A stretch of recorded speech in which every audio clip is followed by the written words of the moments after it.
गरुड़ पुराण का 18वां अध्याय समापन अध्याय है, जिसमें पूरे पुराण के सार को अत्यंत सरल और गूढ़ रूप में प्रस्तुत किया गया है।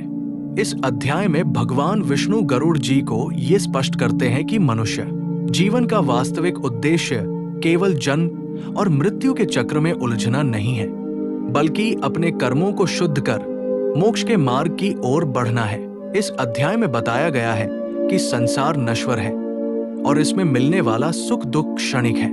जो मनुष्य इस सत्य को समझ लेता है वही वास्तविक ज्ञान की ओर अग्रसर होता है।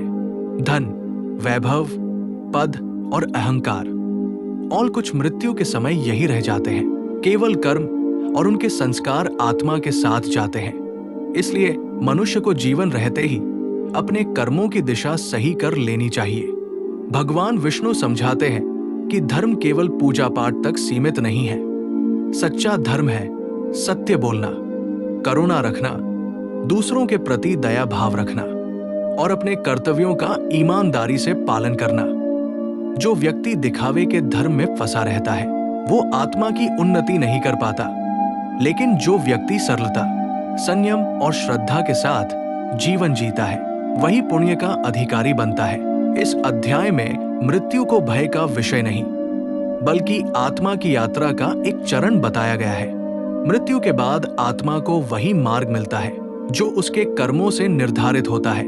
अच्छे कर्म आत्मा को शांति और उच्च लोकों की ओर ले जाते हैं, जबकि पाप कर्म दुख और बंधन का कारण बनते हैं। इसलिए जीवन में हर विचार, हर शब्द और हर कर्म का विशेष महत्व है। समापन अध्याय ये भी सिखाता है कि ईश्वर की भक्ति सबसे सरल और श्रेष्ठ मार्ग है।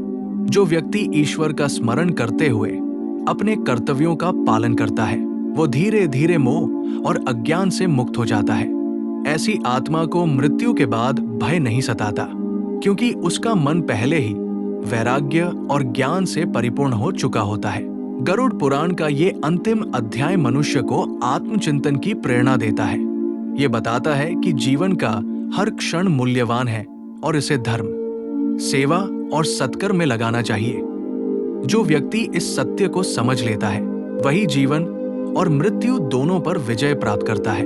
इस प्रकार अध्याय 18 पूरे गरुड़ पुराण का निष्कर्ष है, जो मनुष्य को ये सिखाता है कि कर्म, धर्म और भक्ति यही आत्मा की मुक्ति के वास्तविक साधन है।